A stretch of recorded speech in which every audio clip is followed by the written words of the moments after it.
Sayyidina Muhammad.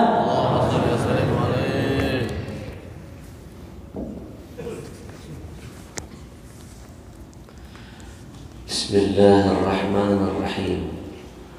Assalamualaikum warahmatullahi wabarakatuh. Alhamdulillahi rabbil alamin. Wassalatu wassalamu ala sayyidil mursalin wa ala alihi wa sahbihi ajma'in. Yang kita cintai dan kita muliakan segenap para alim ulama, para tuan guru, para masyayikh yang hari ini hadir bersama-sama kita. Hadir bersama kita Al-Ustaz Muha, hadir bersama kita guru kita Ustaz Jauhari, hadir bersama kita Ustaz Khairullah, hadir bersama kita guru kita Ustaz Abram, hadir juga bersama kita Ustaz Hasanuddin Al-Banjari Al-Uwasi, dan segenap guru-guru lain yang tidak bisa saya sebut satu persatu. Percayalah, di hati ini ada rasa cinta, hormat untuk semuanya.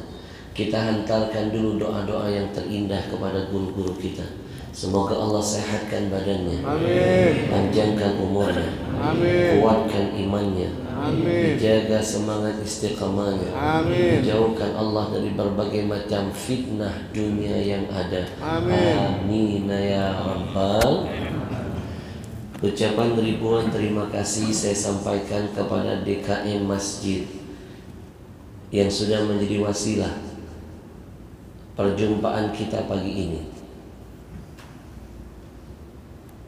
yang karena wasilah mereka terlaksananya acara ini. Siapapun yang ikut andil, memudahkan, mengizinkan, memeriahkan, ikut mensyiarkan, kita doakan setiap kedip matanya, hembusan napasnya, langkah kakinya, insya Allah dicatat jihad nilainya di hadapan Allah.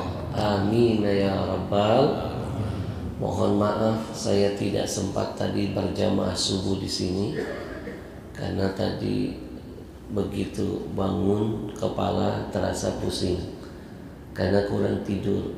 Tadi malam baru selesai dini hari, nyampe hotel jam 3 subuh, baru tidur 1 jam, tiba-tiba kepala terasa pusing. Manusia punya rencana, Allah maha merencanakan. Ustadz juga manusia, dan ini ngomong pun suara terasa sakit. Saya mohon maaf tadi terlambat, tidak bisa sholat di sini, jadi sholat di hotel. Tapi yakinlah segala sesuatu ada hikmahnya. Nabi pun dalam sejarah disebutkan pernah telat 1 kali sholat subuh. Pernah dengar riwayatnya? 1 kali Nabi pernah telat sholat subuh. Ketika dalam peperangan, Nabi berusaha menahan rasa ngantuk. Perang itu pasti meletihkan, pasti capek. Nabi tahan rasa ngantuk. Tiba-tiba datang Bilal, ya Rasul, biarlah engkau tidur ya Rasul. Yang lain sahabat silahkan tidur. Saya Bilal, insya Allah saya tidak akan tidur, saya akan bergadang, nanti saya yang membangunkan semuanya. Benar Bilal, benar Bilal, benar ya Rasul. Akhirnya Rasul pun tidur dengan sahabat, berharap Bilal nanti yang membangunkan subuh. Ternyata Bilal nempel tidur juga. Namanya juga perang. Ternyata tidurnya nyenyak, malah Rasul duluan yang bangun. Itu bangun karena tersengat matahari. Sudah pagi, kira-kira jam 8, jam 9, kaget Rasul, subuhnya kesiangan. Begitu dilihat Bilal yang masih tidur, dibangunkan Rasul. Bilal, kata kamu yang mau bangunin, kenapa kamu yang tidur juga? Bilal mohon, ya Rasul, aku dikalahkan oleh tidurku, ngantukku. Ketika itu Rasul langsung menyuruh Bilal azan dan langsung sholat. Bapak Ibu, hikmah dari kejadian ini, apapun yang Allah hadirkan dalam perjalanan Nabi itu melahirkan syariat buat kita. Hikmahnya apa? Lahirlah syariat cara mengqadha sholat. Qadha yang terbaik adalah yang tercepat. Begitu kita telat bangun atau lupa sholat, lakukan qadha secepat mungkin. Itu syariat akhirnya memberikan kemudahan kepada kita. Alhamdulillah. Sallallahu ala Muhammad, sallallahu alaihi wasallam, sallallahu ala Muhammad, sallallahu alaihi wasallam. Yang saya muliakan segenap hadirin hadirat yang berbahagia, mudah-mudahan pagi ini kita semua tergolong menjadi orang-orang yang akan mendapatkan kemuliaan. Di antara kemuliaan itu doanya Nabi Muhammad SAW. Nabi sering mengangkat tangan berdoa, Allahumma barik li ummati fi bukuriha. Ya Allah, berikan keberkahan kepada umatku yang mau bangun pagi salat subuh. Siapapun yang bangun pagi lalu menunaikan salat subuh termasuk orang yang akan mendapatkan doa Nabi. Kita dapat doanya para ulama saja bahagia, apalagi yang mendoakan kita adalah Nabi kita. Itu kebahagiaan yang luar biasa. Dan hari ini insya Allah kita tergolong menjadi orang-orang yang akan diberkahi oleh Allah. Amin ya Rabbal. Hadirin yang dimuliakan Allah, ucapan ribuan terima kasih juga saya ingin sampaikan kepada yang menghantarkan saya terbang ke Kalimantan Selatan ini. Mereka yang sponsornya, mereka yang beliin tiketnya, mereka yang nanggung hotelnya, mereka yang nanggung makannya, mereka yang mengatur semua transportasinya. Kalau bukan karena wasilah mereka, saya tidak sampai di masjid ini. Setiap tempat yang saya kunjungi tidak dibebani persyaratan apapun, diberikan kemudahan. Ibaratnya saya menjadi kado kejutan bagi para jamaah. Siapa mereka yang berjihad di belakang ini? Mereka yang tadi videonya Bapak Ibu lihat. Mereka komunitas Riau Indonesia Mengaji. Isinya anak-anak muda semuanya. Muda usianya, mantap betul jihadnya. Baru 1 tahun mereka berdiri, mereka berhasil dengan kekuatan umat dari kita untuk kita, berkahnya mengalir untuk kita. Mereka mengumpulkan 200.000 Al-Quran, dikumpulkan dan ditebar untuk umat. 200.000 Quran. Bapak Ibu berharap Quran dari pemerintah belum dibagi sudah dikorupsikan. Jangan-jangan Quran yang dulu dicetak itu masih jadi barang bukti di KPK. Belum dibagi sudah dikorupsikan. Mereka ini nggak pakai anggaran pemerintah, kekuatan umat dari umat untuk umat. Mereka membuktikan potensi kebersamaan seperti yang dijanjikan Rasul, yadullah ma'al jamaah. Pertolongan Allah akan datang ketika kita mau berjamaah dalam semua kebaikan. Al-barakah ma'al jamaah. Keberkahan Allah datangkan ketika kita bersinergi dalam semua kebaikan. Bapak Ibu, 1 tahun sudah 200.000. Bapak Ibu pernah dengar berita kemarin Ramadan, orang nomor 1 di Saudi Arabia, Raja Salman namanya, yang kemarin waktu datang ke Indonesia hebohnya luar biasa. Padahal baru Raja Salman guru, belum Imam Mahdi yang datang. Raja Salman itu kemarin cuma sanggup ngasih Quran buat Indonesia tahun ini 30.000 saja. 30.000. Raja, orang kaya, 30.000. Anak muda ini, komunitas ini bukan raja, bukan orang kaya, tapi memberikan kontribusi buat Indonesia 200.000 mushaf. Dan mereka punya cita-cita yang indah dan mulia. 1 juta Quran akan mereka kumpulkan dan insya Allah akan ditebarkan. 1 juta ini berat kalau dipikul mereka sendirian, tapi akan jadi mudah, kecil ketika kita bantu dan kita keroyokin bersama-sama. Bujur, bujur. Kenapa mereka semangat ingin mengumpulkan 1 juta Al-Quran? Karena mereka dapat bocoran dari Majelis Ulama Indonesia sekaligus arahan bahwa Al-Quran ini dari sejak zaman Belanda sampai zaman sekarang hanya tercetak sebanyak 53 juta saja. Dari zaman Belanda 53 juta. Kalau dari zaman Belanda itu yang 53 juta pernah tercetak sampai sekarang tidak dimakan rayap, tidak sobek, tidak terbakar, tidak hilang, tidak basah, berarti stok Quran di Indonesia ini hanya 53 juta saja. Sementara jumlah kaum muslimin di negeri ini sudah tembus 250 juta. Kita belajar matematika sebentar. 250 juta dikurang 53 juta. Saya pastikan 197 juta yang mengaku beriman dengan Allah di Indonesia ini seumur hidupnya ada yang belum pernah lihat Al-Quran. Di rumahnya nggak ada satu Al-Quran. Hampir 200 juta. Bahkan tim kami pernah menemukan fakta di lapangan, jangankan Al-Quran, surah Yasin tidak nampak di rumahnya.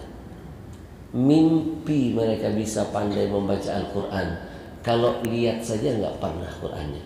Mimpi mereka bisa berakhlak Quran, kalau hidayah Quran tidak pernah mewarnai jiwa dan raganya. Bujur, maka tidak ada pilihan lain. Kita bantu perjuangan mereka untuk tetap menjaga keberkahan negeri ini. Saya ingin menyampaikan satu persatu keberkahan negeri ini Allah hilangkan. Ngerasa nggak? Dihilangkan oleh Allah. Saya jadi teringat pesan Ibn Mas'ud, seorang sahabat Nabi yang pakar betul tentang Quran.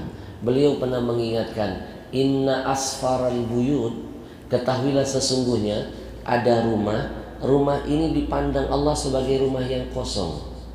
Kosong dari apa? Berkah. Kosong dari apa? Rahmat. Kosong dari apa? Sa'adah, kebahagiaan. Kosong dari apa? Sakinah, ketenangan. Kosong dari apa? Ampunan, maghfirah. Rumah yang seperti apa? Man safira min kitabillah, rumah yang kosong dari Al-Qur'annya. Jangan lupa, Indonesia ini ibarat rumah besar dari Allah untuk kita jaga sama-sama. Ngerasa nggak tinggal di negeri sendiri seperti tidak ada lagi berkahnya, tidak ada lagi ketenangannya, tidak ada lagi kebahagiaannya? Bujur, ngerasa nggak sih? Ini pertanda keberkahan sudah hilang satu persatu. Tiada hari kalau buka TV bencana, musibah, demo dan lain sebagainya. Nggak selesai-selesai benang kusut di negeri ini. Ini menunjukkan keberkahannya sudah dihilangkan oleh Allah. Kenapa? Jangan-jangan negeri ini sudah jauh dari warna Al-Qur'annya. Orang lebih mikirin Pancasila daripada Al-Quran. Kemarin penerimaan PNS di KPK, pertanyaannya, mana yang kamu pilih, Pancasila atau Al-Quran? Ini namanya bungur-bungur pintar. Pancasila bikinan manusia, Al-Quran ciptaan yang maha kuasa, tidak bisa disandingkan. Kalau disandingkan, dibandingkan, itu namanya pelecehan kepada Quran. Bujur, bujur.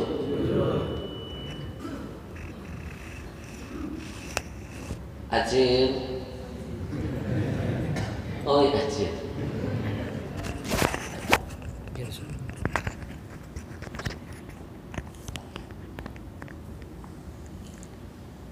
Maka kita selamatkan keberkahan negeri ini. Tidak ada pilihan lain kecuali kita mengal-Qur'ankan masyarakat dan memasyarakatkan Quran kembali di tengah-tengah masyarakat. Kita bantu perjuangan mereka. Mereka insya Allah dari tanggal 7 Agustus sampai tanggal 31 Agustus. Pagi ini jadwal tabligh akbar saya titik ke-32. Ada 60 titik lebih saya dibawa muter-muter oleh mereka. Kadang-kadang saya dibawa safari dakwah, masuk desa, keluar desa, saya merasa jadi orang desa. Kadang-kadang saya dibawa mereka masuk kampung, keluar kampung, guru, saya merasa jadi orang kampung. Kadang-kadang saya dibawa mereka masuk kota, keluar kota, saya merasa jadi orang kota. Pernah kemarin saya dibawa mereka tabligh akbar di daerah rantau, Tapin, pelosok, naik gunung, masuk hutan, keluar hutan. Saya merasa Acil, siapa yang bilang orang hutan urusan? Ngajak berantem ya Acil. Jangan pernah memandang komunitas ini sebelah mata. Menurut saya, di mata saya mereka insya Allah lelaki, anak-anak muda yang luar biasa jihadnya. Insya Allah mereka tergolong dalam sebuah hadis yang pernah Nabi gambarkan. Sab'atun yudhilluhumullahu fi dhillihi yawma la dhilla illa dhilluh. Ada 7 golongan kata Nabi nanti pada hari kiamat. Ketujuh golongan ini dijamin mendapatkan perlindungan dari Allah, di mana tidak ada perlindungan lain kecuali datangnya dari Allah. Siapa 7 golongan ini? Di antaranya syabun nasya'a fi ibadati rabbi. Kata Nabi, anak-anak muda yang mempergunakan masa mudanya di jalan Allah. Menghadirkan ulama masuk ke masjid, menciptakan majelis ilmu, mengajak ulama wakaf berjamaah. Bukankah ini bagian dari jihad di jalan Allah? Di saat anak-anak muda seusia mereka boro-boro mikirin tausiah majelis ilmu, boro-boro mikirin ngajak umat wakaf Quran, boro-boro ngajak kita ngaji bareng. Anak-anak muda seusia mereka sekarang melek mata, bukan buka Quran tapi main TikTokan. Bujur? Maka kita doakan anak-anak muda ini, mudah-mudahan selalu istiqamah dalam perjuangannya di jalan Allah. Amin ya rabbal. Bapak Ibu, saya ingin mengajak, saya awali dari diri saya. Di pagi yang sangat mulia ini, kita awali dengan kebaikan. Kita berikan infak yang terbaik untuk membantu dan menyemangati mereka selama mereka berjihad hampir 1 bulan di kota Kalsel yang kita cinta ini. Berikan infak yang terbaik. Awali pagimu dengan membahagiakan Rasulmu dengan jihad hartamu.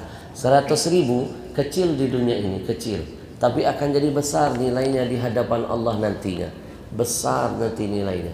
Masukkan, niatkan, ya Allah, aku mohon dengan segala keberkahan, dengan segala kemuliaan, aku mohon ya Allah, hadirkan dari anak cucuku ada yang jadi penghafal Quran nantinya yang akan memuliakanku di hadapanmu.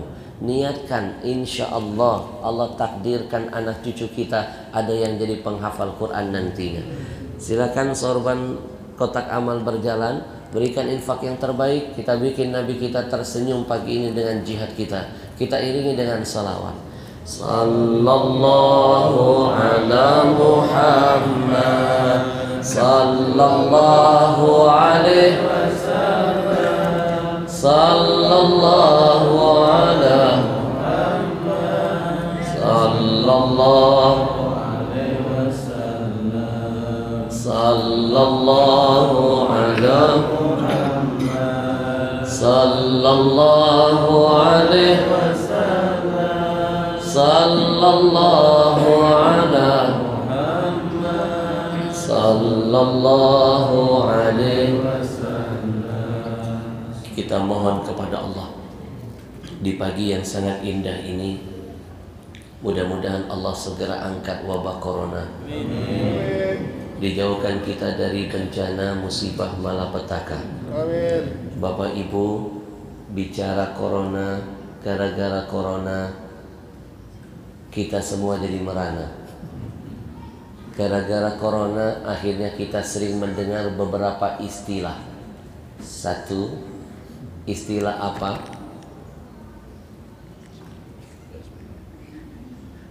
PSBB. Bujur. Mohon doanya semua istilah-istilah yang berhubungan dengan corona ini nanti akan saya hadirkan sebuah buku kecil dan akan dikupas dari sudut pandang agama. Contoh PSBB, perbanyak sedekah berskala besar. Nanti dikupas apa manfaat sedekah, ayat-ayatnya, hadisnya, kata-kata mutiara ulama. Keren bukunya. PSBB, perbanyak salawat biar berkah. Nanti dikupas hadis, ayat, semuanya keren.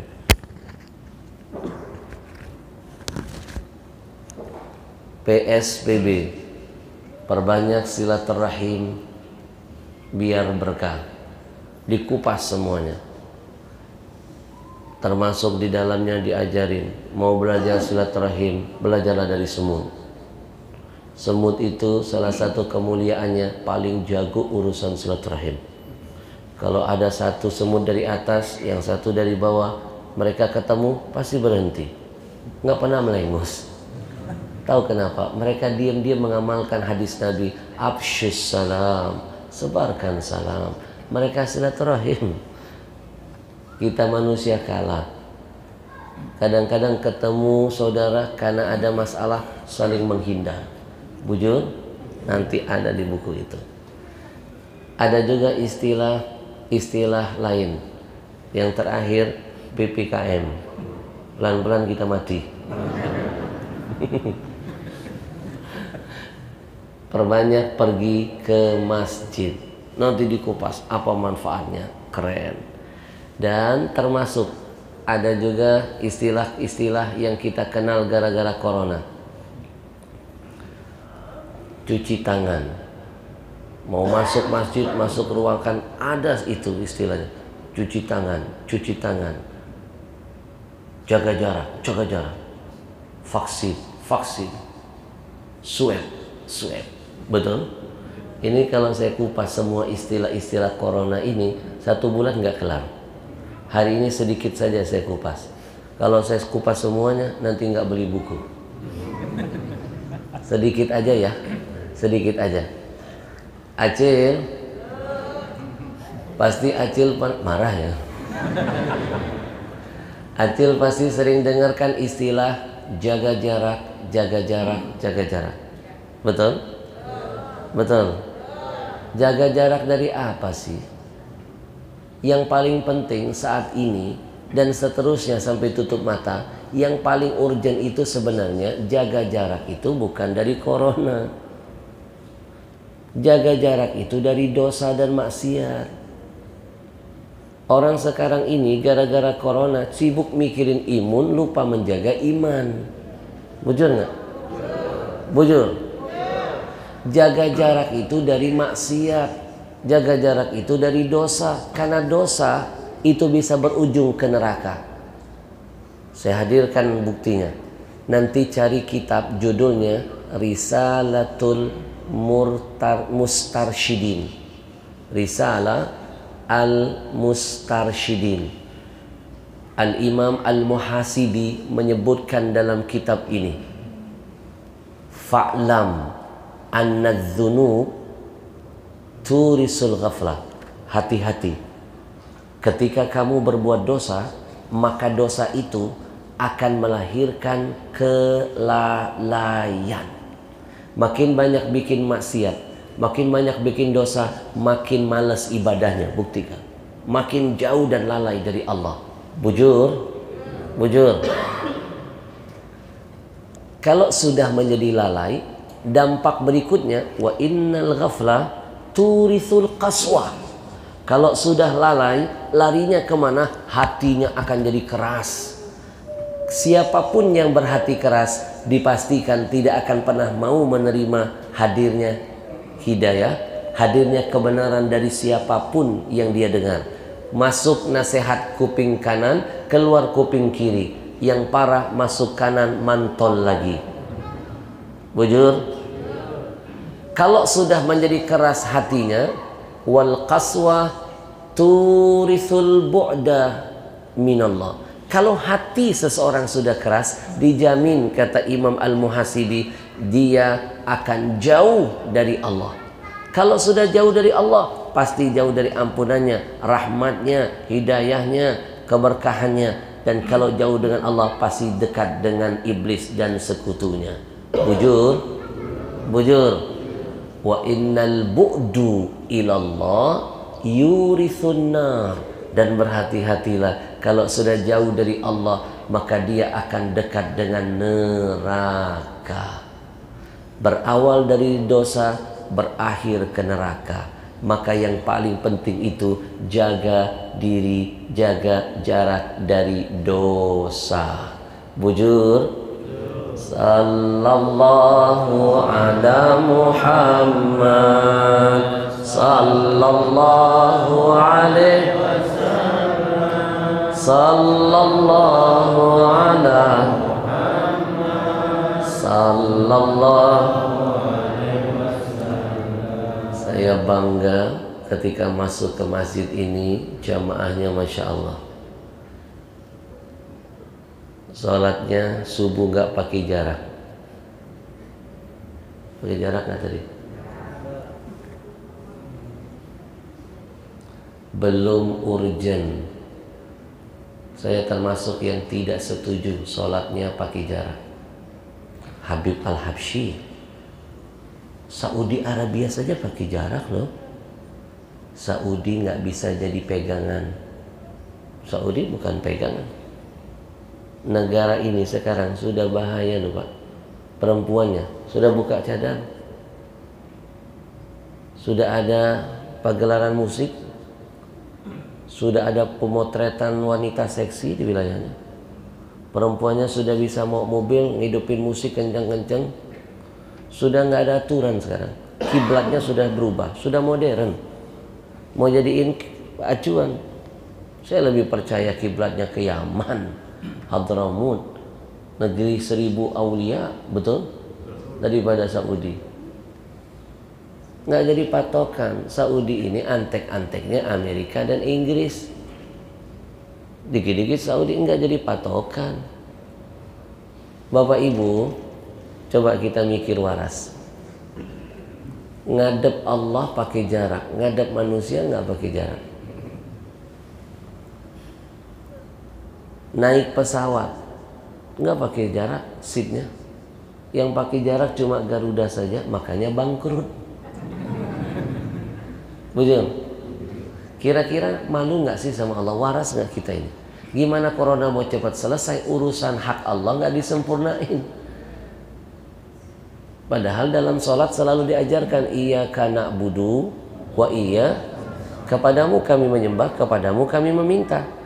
Permintaan apapun nggak akan dikabulkan Allah kalau hak Allah, ibadahnya nggak disempurnakan. Saya ceramah di satu kota di Sumatera.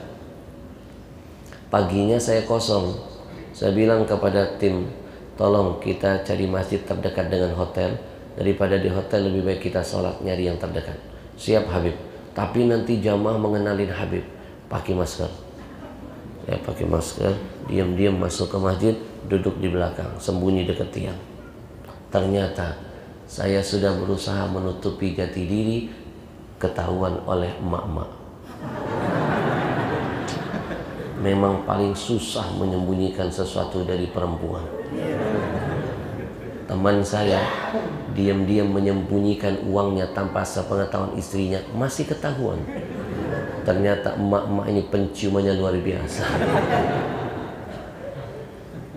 Ketangkep basah. Papa, uang siapa ini? Uang apa ini Papa? Uang sial Mama. Kenapa sial? Ketahuan Mama. Pintar-pintar menyembunyikan apapun sama perempuan ketahuan. Mereka penciuman mereka sangat tajam. Saya pun kebongkar penyamaran saya. Akhirnya mereka bilang ke DKM masjid, ada Habib Al-Habsyi, suruh jadi imam, suruh jadi imam. Akhirnya saya didaulat jadi imam. Majulah saya ke depan. Saya lihat jamaahnya pakai jarak. Saya sampaikan pesan, istawu sufufakum. Fa inna taswiyatas sufuf min tamamis salat. Salah satu kesempurnaan sholat, rapatkan safnya. Jangan Habib, corona. Oke, kalau itu keyakinan Anda, silakan. Yang penting saya sudah menyampaikan, saya terlepas dari tanggung jawab nanti di hadapan Allah. Salat saya, Allahu Akbar, gak nyampe 5 menit sholat subuh, ngadep Tuhan, gak nyampe 5 menit. Selesai sholat, di KM masjid dan jamaah mendekat, Habib Al-Habsyi, belum tentu Habib mampir lagi ke masjid kami. Atas permintaan jamaah, tolong Habib tausiah setelah ini. Saya tanya, mau berapa lama dengar ceramah saya? Minimal 1 jam Habib. 1 jam saya ceramah, mereka duduk menghadap saya, nggak pakai jarak. Waras nggak ini?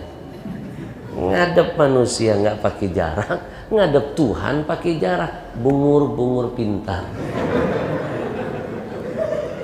Benar nggak kira-kira? Yang lebih parah, selesai saya ceramah 1 jam, mereka mendekat lagi. Habib, permintaan jamaah, Habib nggak boleh pulang kecuali foto bareng. Foto nempel nggak pakai jarak, Pak. Ngadep gurunya, ngadep manusia, ngadep pimpinannya nggak pakai jarak, ngadep Tuhan pakai jarak. Coba lihat kejadian viral banyak di luar, orang ngantri vaksin nggak pakai jarak, nempel-nempel. Betul.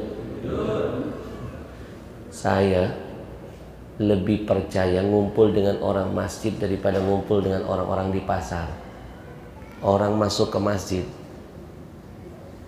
itu jadi tamunya Allah. Saya mau tanya, lebih percaya pakar COVID atau lebih percaya Nabi? Saya lebih percaya Nabi. Percaya COVID musyrik saya. Kalau percaya dengan Nabi bagian dari keimanan. Nabi nggak pernah bohong, betul nggak? Nabi nggak pernah bohong. Apa yang keluar dari mulut Nabi itu mayantiqu anil hawa in huwa illa wahyu yuha. Pasti wahyu dari Allah. Nabi nggak pernah bohong. Yang sering bohong itu kita, termasuk yang ngomong ini. Tapi nggak banyak bohongnya. Ibu, yang sering bohong itu para pemimpin-pemimpin, banyak ngombar-ngombar janji. Nabi nggak pernah bohong. Kata orang, ini kata orang, jangan dipotong lagi nih, viral lagi nanti omongan saya. Saya cuma ngomongin kata orang, bukan kata saya. Dipotong viral, jutaan yang nonton. Padahal saya nggak nyebutin nama, saya cuma bilang begini, kata orang.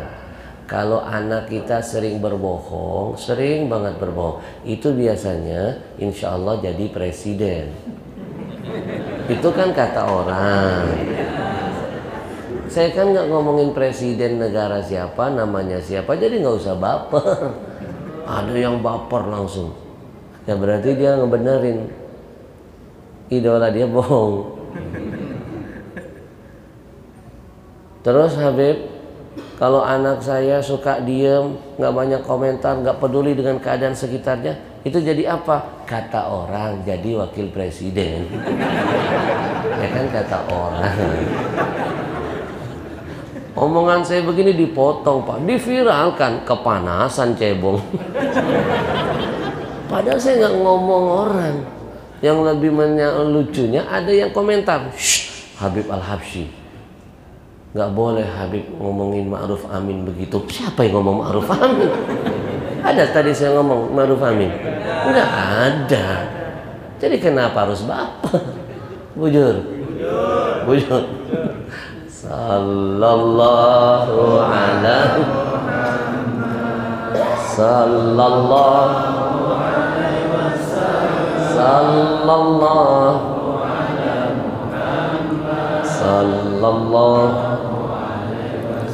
Yang lebih lucu, potongan ceramah saya di majelis Habib Abdillah Al-Habsyi Martapura viral se-Indonesia. Ada yang langsung komentar, seorang Gus. gas Gus. Habib, ceramah itu jangan ghibah.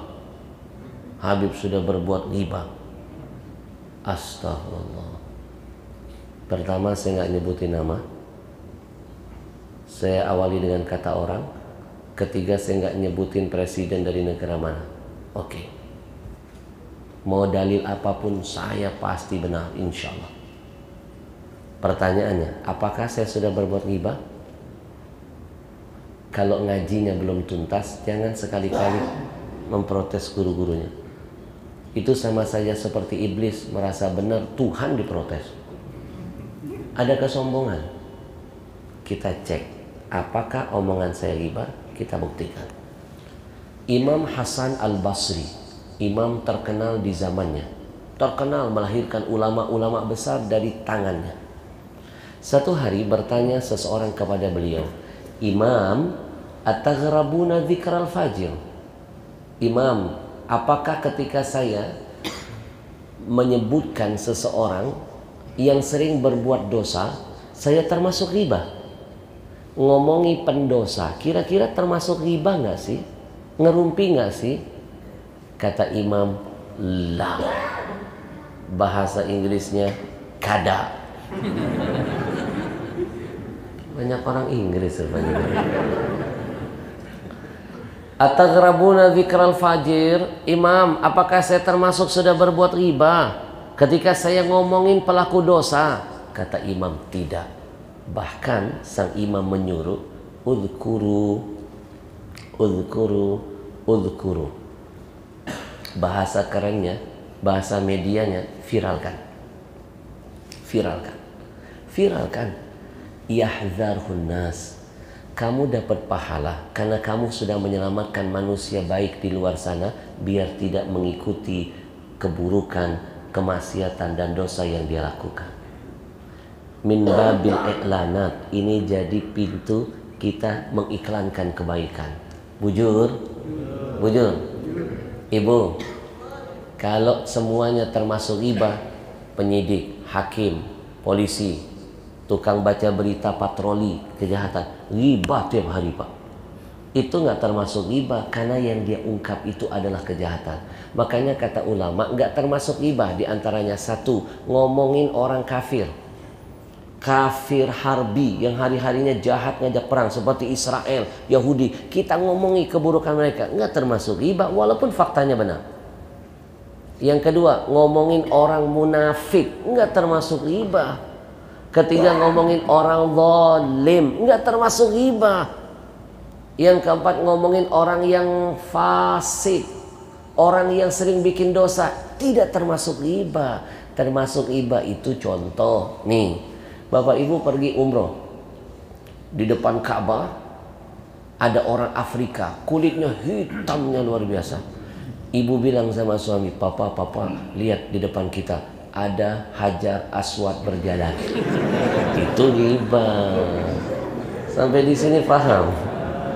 Paham? Saya ngomong macam itu kemana dibilang ghibah? Ye, ngaji kagak nyalain ulamanya. Bungur-bungur pintar namanya. Sallallahu ala Muhammad. Sallallahu alaihi wasallam. Sallallahu ala Muhammad. Sallallahu alaihi wasallam. Per hari ini potongan ceramah saya kemarin baru 2 hari ditonton 2.600.000 orang. Viral. Yang gak suka dengan kalimat saya 12.000.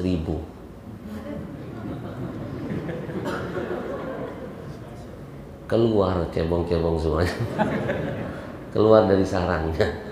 Tapi yang mendukung ucapan saya, ngasih love, cinta, itu 200.000 lebih. Nggak ada artinya 12.000. Ternyata masih banyak yang berjiwa malaikat daripada berjiwa setan. Betul? Bapak Ibu, manhum syayatinul ins, manhum syayatinul ins. Mau tahu nggak siapa setan-setan dari golongan manusia? Dalam kitab disebutkan ada 2. Satu, as-sakit anil haq, Seseorang yang diam bungkam, nggak mau menyampaikan kebenaran, walaupun kejahatan itu ada di depannya. Nggak berani dia menyampaikan kebenaran, padahal dia punya kekuatan untuk menyampaikan kebenaran. Punya power, punya kedudukan, tapi dia diam. Lihat maksiat, lihat kezaliman, lihat apapun ketidakadilan, diam. Itu namanya syaitanun akhras, setan-setan yang bisu. Yang kedua, an-natiq anil batil, orang yang ucapannya selalu bohong, kejahatan, kedoliman, itu adalah syaitanun natik, setan yang sedang berbicara. Jadi satu, ada setan bisu, kerjaannya diem, nggak berani menyampaikan kebenaran. Yang satu, setan yang selalu ngoceh, tapi ocehannya nggak sesuai dengan faktanya. Jadi ini betul-betul pasangan serasi. Saya nggak nyebutin nama lo, kan ngomongin setan. Bujur. Lebih enak ngadepin setan beneran, cukup bacain ayat kursi kabur. Setan model begini dibaca ayat kursi cengar-cengir. Kata guru saya, jangan pakai ayatnya, kursinya lemparin. Bujur. Kalau nggak mau dikritik, nggak mau ditegur, jangan jadi pemimpin. Imam itu pemimpin, salah, makmum wajib negur. Subhanallah. Dalam urusan akhirat saja, imam itu pemimpin, makmum itu yang dipimpin. Imam keliru, salah rakaatnya, lupa, ditegur. Apalagi bujur. Sallallahu alaihi sallallahu alaihi wasallam, sallallahu ala Muhammad, sallallahu alaihi wasallam. Ayo, ini jadi pelajaran buat kita semuanya. Coba bayangkan, ada 12.000 orang yang menyalahkan saya, padahal posisi saya benar. Oke, 12.000. Mereka saja kompak membela idolanya, membela pemimpinnya, membela gurunya, yang jelas-jelas gurunya ini salah. Malu nggak kira-kira antum yang nggak mau kompak membela ulamanya yang jelas-jelas memperjuangkan kebenaran? Malu. Mau bilang apa antum nanti di hadapan Rasulullah? Ketika di hadapan dengan Rasulullah, mau ngomong apa antum? Mau Rasulullah mandang wajah kita, melihat orang-orang yang begini? Gak mau bersatu dalam kebenaran, sementara ahli maksiat bersatu dalam kejahatannya. Itu sebabnya kita kalah sekarang. Kita gak mau kompak dalam kebenaran, sementara musuh kita kompak dalam kezaliman dan kejahatan. Maka dengan mudah, sebesar apapun kita bisa ditumbangkan. Bujur. Makanya saya titip pesan, jangan bungkam, jangan diam. Kalau melihat di medsos ada ulama yang dipermainkan gambarnya, dihina, dilecehkan, bangkit, perjuangkan haknya, muliakan. Hari ini engkau muliakan gurumu, muliakan ulamamu di dunia, demi Allah di akhirat mereka yang akan memuliakanmu di hadapan Allah. Takbir. Bujur. Kalau kita nggak bisa jadi ulama, paling tidak di hati ini ada cinta untuk ulama. Bela harga dirinya, bela kehormatannya. Jangan biarkan setan-setan berwujud manusia menghina dan melecehkan ulama guru-guru kita. Bangkit, insya Allah hidup kita jadi berkah. Sekali lagi kita doakan guru-guru kita, semoga selalu dalam lindungan Allah. Amin ya Rabbal. Acil, ngadep Tuhan pakai jarak, ngadep manusia nggak pakai jarak. Salah. Saya masih yakin Pak, dengan ainul yakin, orang masuk ke masjid berarti jadi tamu Allah.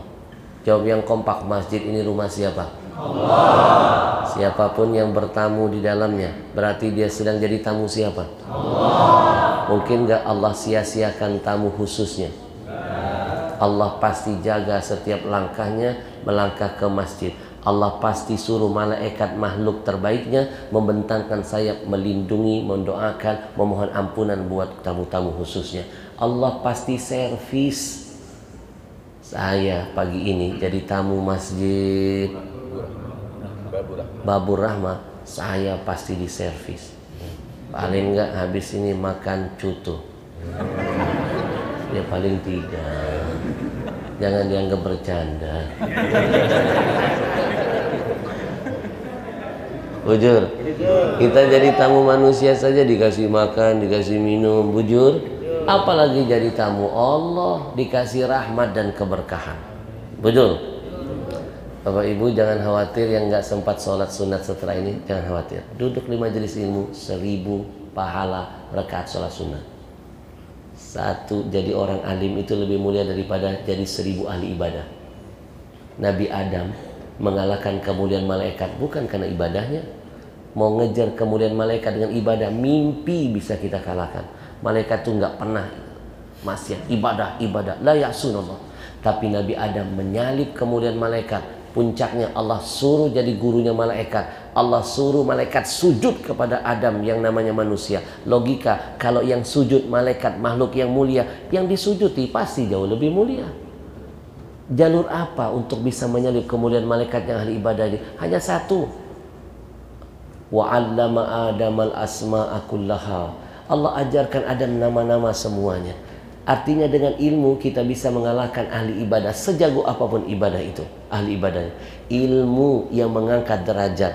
Ilmu yang menghantarkan Nabi Adam lebih mulia dari malaikat. Makanya yakinlah kalau duduk di majelis ilmu lebih hebat dari apapun. Jadi kalau masuk ke masjid ada kajian, nggak usah sholat sunat, duduk langsung dengerin. Ini ada orang lagi ceramah, dia sholat di depan penceramah. Bungur-bungur pintar ini. Yang ngomong ini Ustaz Dairi Sulaiman curhat dengan saya. Iya Habib, saya kan jamaah tabligh, habis sholat kan saya bertausiah. Saya sholat, ada orang gak suka mungkin dengan saya, berdiri sholat nutupin saya. Bungur-bungur pintar. Sebanyak apa dia sanggup sholat? 1000 rakaat? Belum tentu. Coba kalau dia duduk dengerin tausiah dengan hati ikhlas, belajar sama-sama, menciptakan taman surga, lebih mulia daripada 1000 rakaat sholat. Bujur? Bujur? Sallallahu ala Muhammad, sallallahu alaihi wasallam, sallallahu ala Muhammad, sallallahu. Bapak Ibu, orang masuk ke pasar belum tentu pakai wudhu. Orang masuk ke masjid pasti wudhu. Kalau nggak wudhu, ibadahnya, sholatnya nggak diterima. Saya lebih percaya wudhu daripada hand sanitizer. Saya titip pesan buat DKM Masjid, jangan mau ditekan, jangan mau disuruh. Masjid harus pakai hand sanitizer. Siapapun yang masuk ke masjid, jangan masuk kecuali cuci tangan pakai hand sanitizer. Tanggung jawab dosanya di DKM Masjid. Di situ ada sesuatu yang alkohol, ada yang haram. Kalau ibadahnya nggak diterima, jamaahnya tanggung jawab. Orang sudah berwudu dari rumah, sudah suci, dipaksa pakai hand sanitizer. Kita nggak jelas kehalalannya.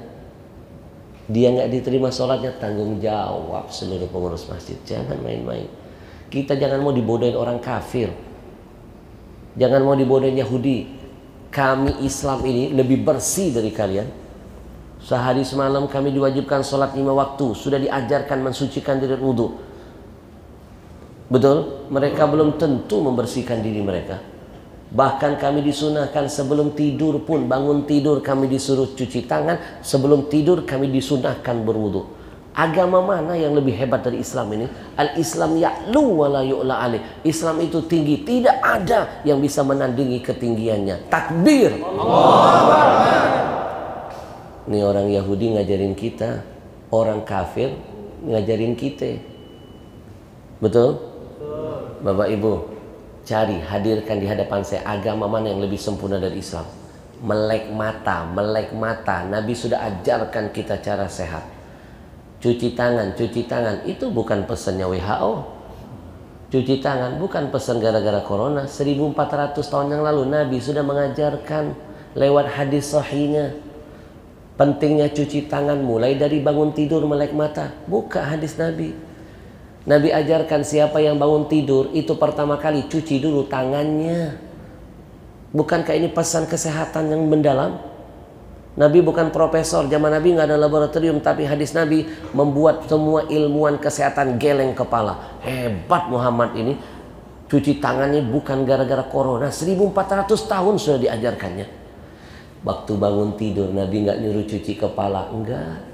Nabi nggak nyuruh kita cuci kaki, tidak. Nabi nggak nyuruh kita cuci muka, tidak. Bangun tidur melek mata, mengawali hidup pertama kali, cuci dulu kedua tanganmu, kata Nabi.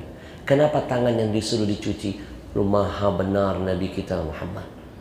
Apa kata Nabi? Fa innahu la yadri aina batat yadahu. Ketika dia tidur, dia nggak sadar kemana makhluk ini merayap. Yang ketawa kenceng mencurigakan. Jangan-jangan sisa-sisa dinas tengah malam. Ayo, sadar gak antum kalau lagi tidur? Nggak sadar kan? Tangan masuk ke lubang hidung kotor, tangan masuk ke lubang kuping kotor, tangan masuk ke lubang mulut kotor. Kadang-kadang tangan parkir wilayah orang. Lebih kotor. Hebat nggak Nabi kita? Agama mana yang sesempurna ini? Betul? Belum lagi Nabi sunnahkan kita bangun tidur istinsar, memasukkan air dari hidung, dikeluarkan lagi. Bapak Ibu buka hadisnya, apa manfaatnya istinsar? Jangankan corona yang sudah masuk ke dalam lubang hidung, setan yang di hidung saja keluar. Dengan istinsar saja itu bisa mengeluarkan setan dari dalam hidung, kata Nabi. Yang bersemayam bersembunyi dalam lubang hidung. Apalagi virus corona. Bujur. Maka kebangetan ada orang yang mengaku beriman di negeri ini meragukan wudhu. Nggak yakin wudhu bisa menjadi pelindung corona. Dia lebih percaya hand sanitizer ciptaan orang kafir. Bungur-bungur pintar nih orang. Acil, nggak ada yang lebih sempurna dari Islam, percayalah. Al-wudu silahul mu'min. Wudu itu senjata bagi orang mukmin, senjata bagi orang mukmin. Orang kalau pegang senjata, tidak ada satu lawan yang berani melukai dan mendekatinya. Bujur? Kalau saya kupas tentang wudu, gak akan habis, sedikit saja. Acil berwudu. Kata Nabi, man tawadda'a wa ahsinil wudu. Siapa yang berwudu, dia sempurnakan betul wudunya, dia sempurnakan. Kharajat kullu khati'atin min jasadihi. Semua dosa yang menempel di sekujur tubuhnya rontok. Bahasa Inggrisnya tapacul. Nah, kau orang Inggris lagi di sini.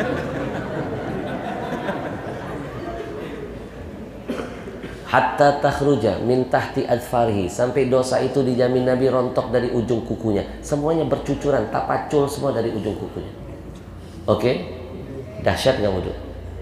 Dosa saja rontok, apalagi bakteri dan virus. Dalil kedua, idza tawadda'a al-abdul mu'min atau muslim. Kalau seandainya seseorang hamba muslim dan mukmin, dia berwudu, dia basuh wajahnya, kharajat kullu khati'atin min wajhihi. Dosa yang di muka itu dijamin Nabi rontok. Tapacur. Ketika dia berwudu membasuh tangan, dosa yang di tangan rontok, Pak. Ketika dia basuh kaki, dosa yang di kaki rontok. Dosa saja bisa rontok, apalagi bakteri dan virus. Saya mau tanya, ada nggak alat canggih ciptaan manusia bisa melihat bentuk dosa? Ada? Kalau ada, takut juga saya, Pak. Masuk masjid, di stopin sama DKM masjid. Berhenti Habib, kita periksa dulu berapa tensi dosanya. Tidit, maaf Habib, full dosanya. Tidak ada alat buatan manusia secanggih apapun bisa melihat bentuk dosa. Tapi manusia masih bisa menciptakan alat untuk melihat bentuknya virus corona. Kalau yang nggak ada alat saja yang bisa melihat dosa, dijamin Nabi lewat wudhu, diserang dengan wudhu, rontok. Apalagi virus corona. Yakinlah pasti akan lebih rontok. Percayalah. Sesuai dengan amannya Islam memberikan keselamatan, bukan hanya urusan dunia, urusan akhirat. Selama ajaran Islam betul-betul maksimal kita laksanakan. Takbir. Acil, kurang hebat apa Islam ini? Orang kafir Yahudi nggak usah ngajarin Islam. Kita lebih sempurna dari kalian. Bahkan mau tidur pun Nabi suruh kita sunnah wudu. Saya titip pesan ya, Jangan berani-berani tutup mata, tidur, latihan mati, berjumpa dengan Allah. Kalau tidak berwudu, jangan nekat. Jangan nekat. Boleh jadi itu tidur kita yang terakhir. Kebayang nggak kalau seandainya seharian kita berbuat dosa, baik yang sadar maupun tidak. Lalu ketika kita tidur, kita belum sempat bersuci. Dan itu tidur kita yang selama-lamanya. Dibangkitkan, pakaian kita, diri kita penuh noda. Mau ditaruh kemana wajah ini memandang wajah Rasulullah? Kita ngadep pejabat saja. Kita ngadep, ini wali kota apa bupati sih? Kita mau ngadep wali kota saja, kita jaga pakaian jangan ada nodanya, bersihnya. Kita mau ngadep gubernur saja. Sekarang gubernurnya siapa? Belum. UAS nih tahu kayaknya. Ngadep gubernur saja kita pakai pakaian yang bersih, jangan ada noda. Bahkan ngadep presiden sekalipun, presiden sekarang siapa?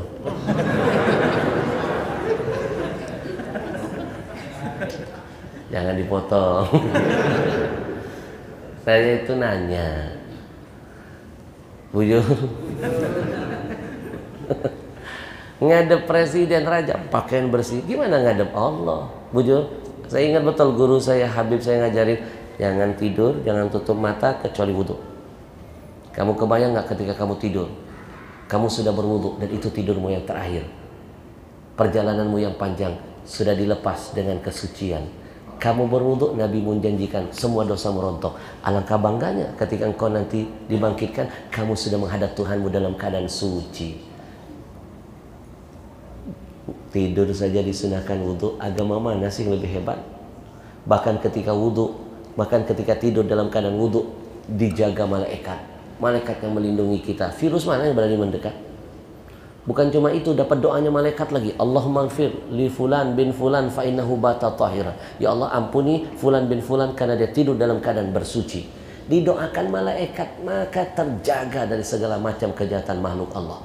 Ibu, yakinlah, sempurnakan wudhu. Itu cara paling aman melindungi kita dari berbagai macam wabah apapun juga. Takbir! Allah. Batal wudhunya, ambil lagi wudhu. Tajdidul wudhu. Batal lagi, wudhu lagi. Batal lagi, wudhu lagi. Batal lagi, berendam dalam bak. Bujur, agama mana yang lebih sempurna mengajarkan pentingnya kesehatan kalau bukan Islam solusinya?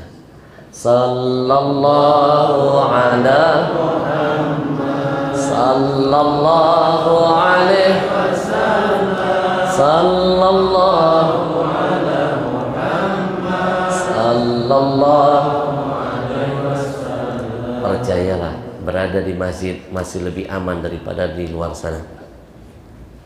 Yang masuk masjid pasti berwudu, niatnya pasti beribadah. Apapun berhubungan ibadah ada keberkahan dari Allah.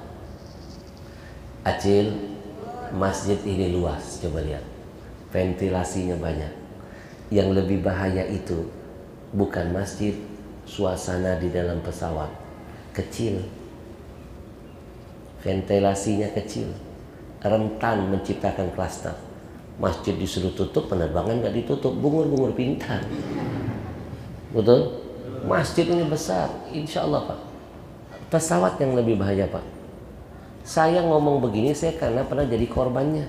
Saya ini mantan corona, alumni corona lulusan tahun kemarin. Saya kena corona itu tepat tanggal 17 Agustus 2020. 1 bulan setengah saya berjuang. Ini tanggal 19 Agustus kan? Kemarin kemerdekaan kan? Kemarin hari kemerdekaan kan? Hah? Kemarin hari kemerdekaan kan? Kenapa? Oh lusa. Bukannya dimundurin? Kan Muharram bisa dimundurin. Masa kemerdekaan nggak bisa sih? Jangan dipotong. Acil, saya kena corona tanggal 17 Agustus. 17 Agustus Bang. 1 bulan setengah saya berjuang untuk hidup. Nah kemarin 17 Agustus yang lalu itu haul corona saya.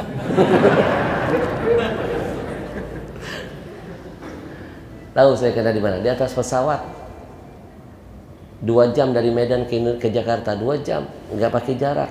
Kalau ada yang positif bersin, terbawa sirkulasi AC, muter-muter kesedot. Saya kena, imun saya anjlok.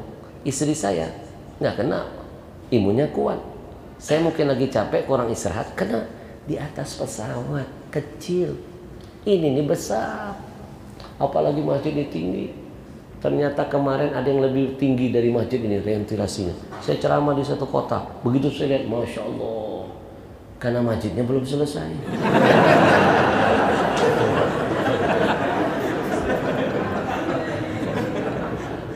Ini namanya I love you.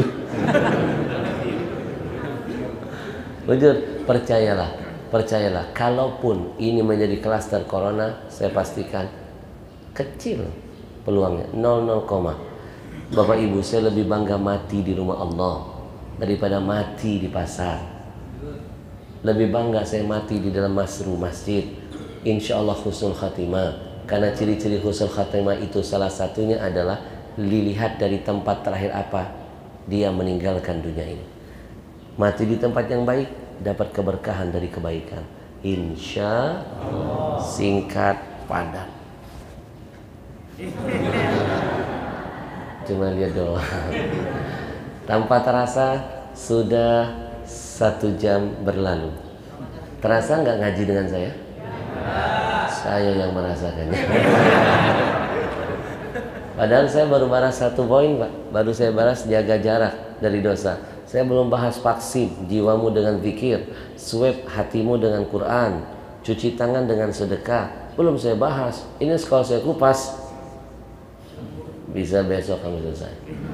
Tapi ini teknik ceramah. Kata guru saya, Ahmad, kalau suatu saat kamu jadi penceramah, ada teknik biar kamu jadi penceramah yang selalu dikenang, diingat. Saya tanya, apa guru?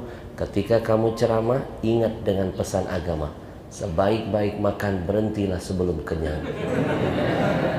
Hubungannya dengan ceramah apa, guru? Sebagus-bagus ceramah, ketika tampil cepat-cepat stopkan ceramahmu sebelum habis materinya. Kenapa? Biar diundang lagi. Ini teknik, guru, teknik. Biar jamaah mikir, apa ya? Bapak Ibu boleh minum dulu nggak? Bismillahirrahmanirrahim.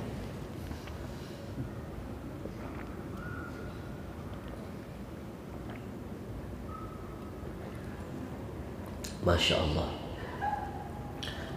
beda bener loh kalau minumannya terasa sehat, itu beda banget. Merek apa sih? Masuk Pak Eko. Ternyata ini satu-satunya minuman ayahanda yang paling setia menemani dakwah saya ceramah di mana saja. Saya diundang tabligh akbar oleh Sultan Bulkiah di istana negaranya, acara pernikahan keponakannya. Minuman ini ada di meja saya. Saya diundang resmi oleh Perdana Menteri Malaysia, acara kenegaraannya di Kuala Lumpur. Minuman ini ada di meja saya. Saya diundang tabligh akbar di Singapura, Hong Kong, Taiwan, Korea Selatan. Ibu tahu Hong Kong? Hong Kong. Hong Kong. Nih, tak kasih tahu ya.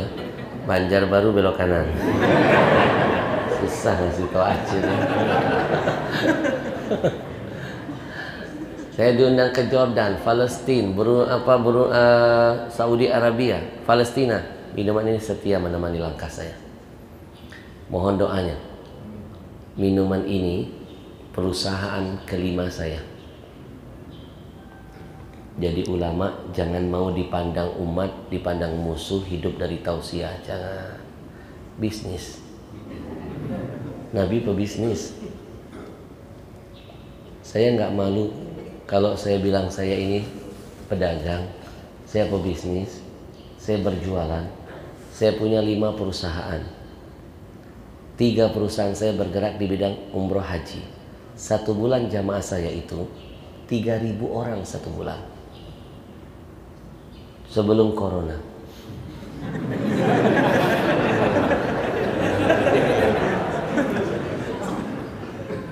Corona datang, rojiun.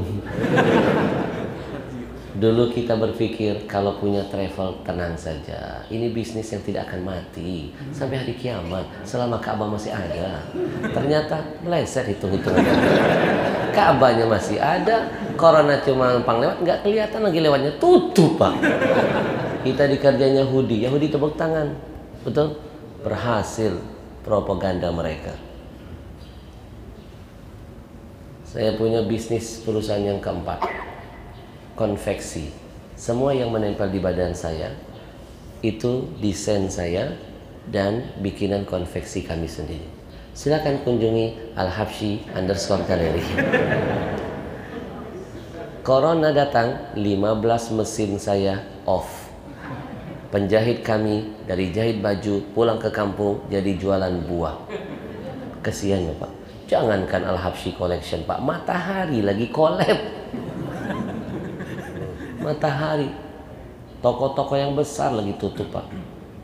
Bujur, bujur. Pesawat Lion, karyawannya semuanya 8.000 lebih di PHK.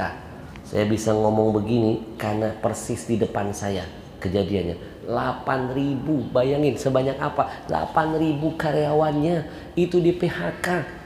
Saya bisa ngomong begini karena lagi di depan saya. 8.000 orang lagi di depan saya. Waktu itu kan saya lagi buka TV. Kan di depan saya. Apakah saya berbohong? Habib dilawan. Udah dengerin aja, jangan protes. Acil, yang masih bertahan bisnis saya cuma satu. Pandemi datang sedikit pun nggak ada pengaruh, malah meledak, malah penjualannya dahsyat, karyawannya nggak ada yang dipecat, malah nambah. Berkah, benar ayat Quran, waja'alna minal ma' kulla syai'in hayy, dari air semua bisa hidup. Bukan cuma hidup, orang kafir pegang ayat Allah, dia buka perusahaan air, dia kaya raya. Maka insya Allah Ajwa sudah masuk di Kalsel, dan untungnya akan kita kirim buat Palestina sebagian untuk dakwah. Takbir Allah. Saya namakan minuman ini biar jadi berkah, ngambil berkah nama kurma Nabi, Ajwa. Apapun yang dihubungkan dengan Nabi disebut, dimakan, diminum, dibeli, dijual, berkah. Ajwa ternyata bisa jadi arti yang indah, ajaib water. Ajwa, ajaib water. Kata anak saya ada arti kedua, AJWA, Al-Habsyi jual water ajib. Kecil-kecil di marketing. Nggak usah malu jualan kalau untungnya buat agama Allah. Malu itu kalau ngurangi dana bansos. Udah digaji rakyat maling uang rakyat. Bujur, nggak tahu diri namanya. Kalau nggak bisa membantu, jangan meminta. Kalau nggak bisa menanam, jangan mengrusak. Kalau nggak mau membersihkan, jangan ngotorin. Betul? Betul? Acil, biar tambah berkahnya, saya jadikan botolnya warna hijau. Silakan cari Pak di seluruh dunia ini, mana ada minuman yang warna botolnya hijau. Saya berharap ada keberkahan, karena kata guru saya, cintai apa yang dicintai nabimu. Nabi nggak mungkin mencintai sesuatu kalau tidak ada sesuatu. Salah satunya Nabi cinta dengan warna hijau. Bujur, makam Nabi saja gubahnya warna apa? Suka. Ternyata hijau ini aman dari sinar matahari. Air minum yang botolnya putih nggak aman dari sinar matahari, terkontaminasi, terjemur matahari. Itu bahaya Pak. Air yang musyammas, terjemur matahari, dipakai wudhu makruh. Bisa mengakibatkan kulit jadi belang. Apalagi diminum, kanker. Ya warna hijau aman. Tambah lagi berkah air saya. Berkah ketiga, saya ambil air Zam-Zam, saya suruh pakar air selidiki Zam-Zam, dan saya kepengen hasilnya menjadi formula minuman saya. Ternyata benar, minuman Zam-Zam minuman terbaik sedunia, paling berkah. Dan keberkahan itu yang membuat air Zam-Zam jadi berkah ada 3 kandungannya. 1, alkali, pH tertinggi sedunia. Kalau diminum mematikan sel kanker dalam tubuh. 2, antioksidan, menetralkan racun. 3, mikrokluster, memperbaiki sel kulit mati. Dan semua kandungan itu saya jadikan kandungan ajwa. Paling tidak ajwa belajar meniru sesuatu yang baik. Bukankah dalam Islam diajarkan fa inna tasyabbuh bil kirami falahu, meniru sesuatu yang baik jadi baik. Bujur, meniru yang berkah jadi berkah. Yang terakhir, biar tambah berkah lagi, saya khotamkan Quran 30 juz di setiap mata air yang ditemukan. Dibikin pabrik, produksinya didengarkan Quran. Pabrik terdekat Kalimantan Selatan di Samarinda, 24 jam didengarkan Quran. Di Jepang saja mereka buktikan dahsyatnya Quran. Jepang itu orangnya nggak percaya Tuhan, tapi membenarkan dahsyatnya Quran. Mereka siapkan 2 botol minuman. Botol minuman pertama dibuka tutupnya, didengarkan musik, kristal airnya jelek, hancur, berantakan. Minuman kedua dibuka tutupnya, didengarkan Quran, zikir, salawat, doa. Air dalam botolnya indah menawan kristalnya. Bapak Ibu, izinkan setengah menit tim kami jauh-jauh dari Jakarta akan menunjukkan dahsyatnya air ajwa. Silakan tim. Mohon doanya, nanti setelah corona akan kita launching besar-besaran ajwa di Kalsel. Siap syiar kan? Nanti kita adu semua merek minuman. 30 merek minuman guru pernah kami kalahkan. 30 merek minuman semuanya, Evian, Equil, Clio, Fiji, semua udah kami kalahkan. Air kangen saja kalah, apalagi nggak kangen. Sekarang kita tes. Nah, silakan dituangkan dulu. Pagi ini kita akan adu minuman ajwa dengan minuman terbesar di Indonesia. Botolnya biru, kami lepaskan mereknya. Sebelum ditetes, saya ingin menjelaskan. Bapak Ibu tahu kenapa saya dimanapun berada saya akan minum minuman saya sendiri. Saya bikin perusahaan, paling tidak saya menyelamatkan diri saya dan dakwah saya. Jangan jadi donatur Israel. Mayoritas minuman di Indonesia ini milik Yahudi. Yahudi bikin perusahaan, untungnya buat Israel. Kalau nyampe Israel dia beli senjata, dia bunuh saudara kita di Palestina. Tahukah kita siapa pembeli minuman mereka? Majelis taklim kita, masjid kita. Saya minta tolong DKI masjid, bantu kami jihad. Haramkan, boikot produk kafir masuk ke masjid. Haramkan minuman Yahudi ngambil untung dari majelis kita. Malu nggak kita yang ceramah, ulama kita yang hadir jamaah kita acara di masjid kita, yang ngambil untung Yahudi dia pakai bunuh saudara kita. Ini salah satunya minuman Yahudi. Saya lepaskan mereknya, pasti tahu lah ini mereknya apa. Apa mereknya? Apa mereknya? Inisialnya aja. Aqua. Lihat ke depan, kita teteskan betadin beberapa tetes. Doakan kalau sukses di air minum, nanti saya akan bikin perusahaan roti. Kalau mereka punya sari roti, kita lawan nanti guru, insya Allah. Dengan nama apa? Syara'irati. Jihad pakai otak, jangan pakai otot. Mereka bikin musik lawan dengan nasyid. Mereka bikin produk lawan dengan produk. Produk mereka untuk Israel, produk ajwa untuk Palestina. Lihat minuman mereka dari bening berubah menjadi kuning. Diteteskan betadin, ngaduknya jangan pakai sendok besi. Zat besi merusak kandungan air. Pakai plastik atau sedotan. Kuning ya. Sekarang kita adu dengan minuman. Minuman berkah, minuman Quran, minuman untuk Palestina. Sebutkan namanya. Apa namanya? Nama dari Nabi, pasti berkah menghampiri. Enak didengar, enak disebut. Ajwa, ajwa, ajwa. Ternyata rahasia sehat Nabi bukan banyak makan. Nabi sedikit makannya tapi banyak minum sehat. Untuk sehat bukan kontrol makanan, kontrol minuman. Tubuh kita lebih banyak butuh minum daripada makan. Dunia ini lebih banyak airnya daripada daratannya. Sekarang lihat ke depan. Ini gambaran perut yang sehat. Kalau minum ajwa, kotoran di perut itu akan dibersihkan, Pak. Perut kita kotor, penyakit berasal dari perut. Minumnya sehat, sehat semuanya, Pak. Apalagi masa pandemi ini, untuk aman, imunnya meningkat, pastikan tiap hari konsumsi minuman sehat, Pak. Corona cuma lewat saja.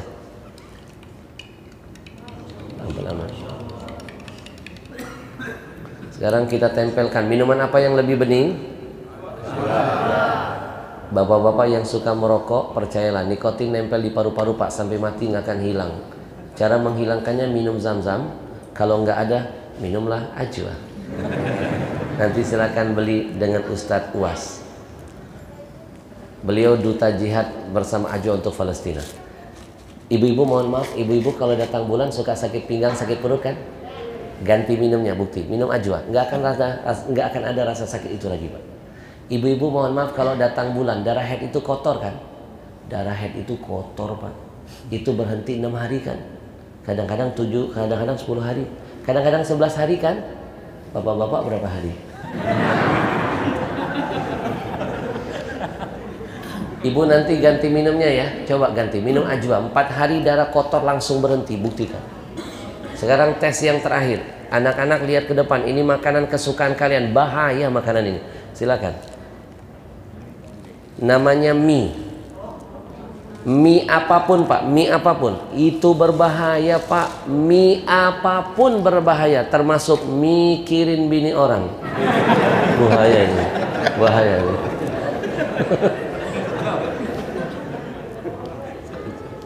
Adik perempuan saya wafat usianya 30 tahun, kena kanker payudara stadium 4 lanjut. Kenapa? Suka makan mie. Saya terlambat menyelamatkan nyawa adik saya, tapi saya dimanapun berdakwah saya promosikan ini, biar tidak ada kata terlambat menebar manfaat untuk umat. Semoga jadi amal bagi almarhumah adik saya. 85% makanan kita mengandung kimia pengawet formalin. Orang zaman dulu panjang-panjang umurnya karena nggak pernah makan racun, nggak pernah. Nih contoh nih, panjang-panjang umurnya nih. Ayahanda kita usia sekarang berapa? Hampir 60. Ayahanda? 70. Masya Allah. Ayahanda? 60. Ayahanda? 66. Berarti ayahanda yang paling tua 70. Gak kelihatan. Saya pikir tadi 69 lewat. Kenapa ayahanda panjang umur? Pasti dulu waktu muda gak sembarang makannya. Anak sekarang untuk nyampe 60, 70 saya pastikan sulit. 40 sulit. Belum 40 udah meninggal. Macam-macam penyakitnya. Kenapa? Makanannya membunuh beracun. Wujud. Sekarang kita buktikan. Anak-anak lihat ke depan. Ini gambaran perut yang sehat dengan yang tidak.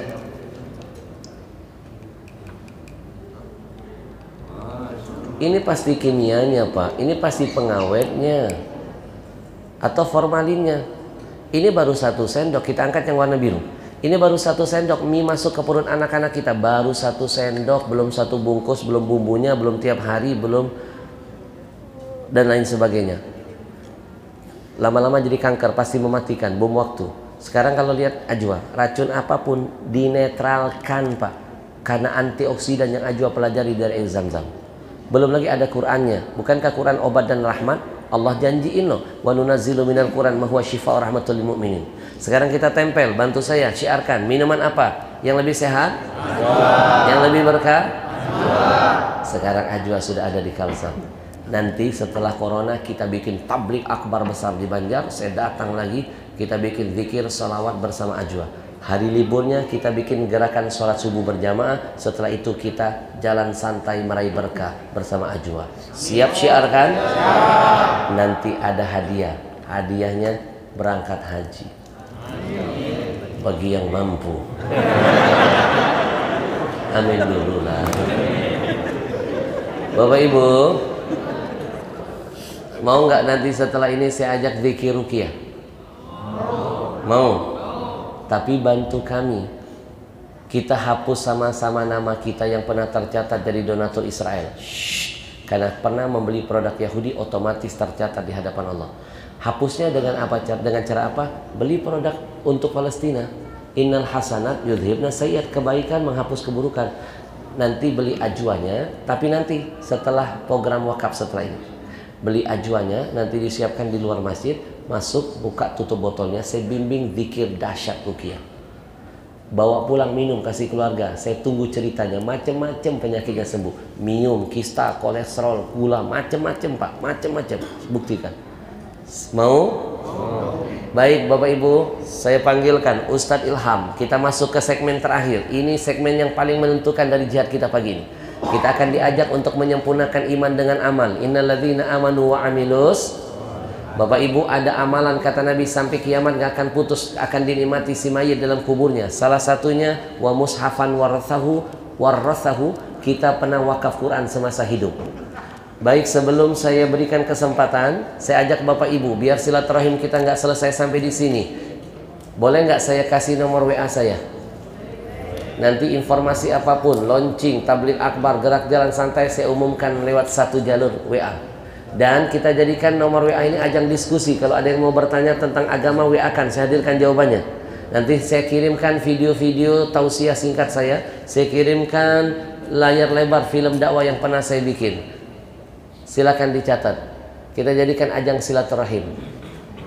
Tapi kalau sudah catat nomor saya langsung WA saat ini. Pagi langsung WA. Assalamualaikum Habib, kami jamaah Masjid Babur Rahman, Banjar baru.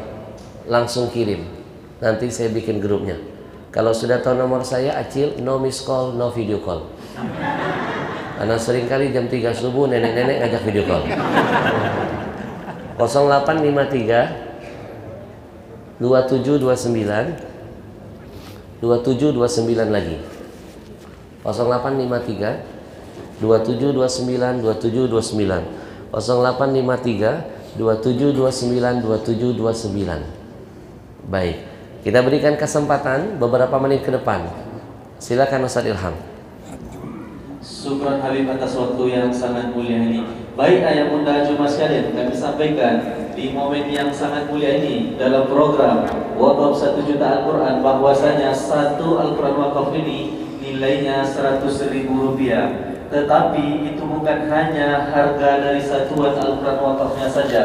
Di dalamnya sudah termasuk mendistribusikan Al-Quran wakaf ini ke tempat saudara-saudara kita yang betul-betul membutuhkannya, membantu pembinaan mengaji, mengirim dai-dai ke pelosok, dan juga membantu membangun musola di tempat yang terisolir. Masya Allah, Bapak Ibu, Quran yang dicetak oleh mereka ini kertasnya anti rayap, anti basah, ada terjemahannya. Kenapa dibikin mewah? Biar nanti pagi ini kita kumpulkan, kita bagikan ke pondok pesantren, rumah tahfidz di sekitar wilayah sini, pahalanya mengalir terus karena tidak gampang rusak. Alhamdulillah. Kabar gembiranya lagi, Bunda, kami sampaikan bahwasanya yang berwakaf nantinya di angka tertinggi. Kami akan memberikan 2 cenderamata yang cantik. Yang pertama, kami akan memberikan sertifikat piagam penghargaan yang sudah ditandatangani langsung oleh tuan guru kita. Dan yang kedua, kami akan memberikan sertifikat Al-Quran wakafnya untuk kita sama-sama diamalkan nanti di rumah. Contohnya nanti satu untuk ayah anda yang berwakaf nantinya. Masya Allah, Bapak Ibu, kabar baiknya yang wakaf pagi ini tidak harus dibayar tunai. Komitmen. Kita diajak masuk surga kreditan. Kredit mobil bisa kita perjuangkan. Ini kredit untuk berkah hidup di dunia, selamat akhirat.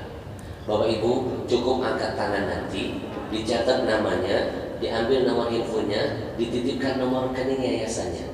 Keluar dari acara pagi ini, besok, lusa, 3 hari setelahnya bisa kita transfer. Masih punya waktu nabung, masih punya kesempatan nelfon saudara kandung, ajak patungan, sokongan membahagiakan orang tua yang sudah wafat, kasih hadiah wakaf Quran seumur hidup berkah. Bujur, tidak harus bayar hari ini, ada rezekinya insya Allah.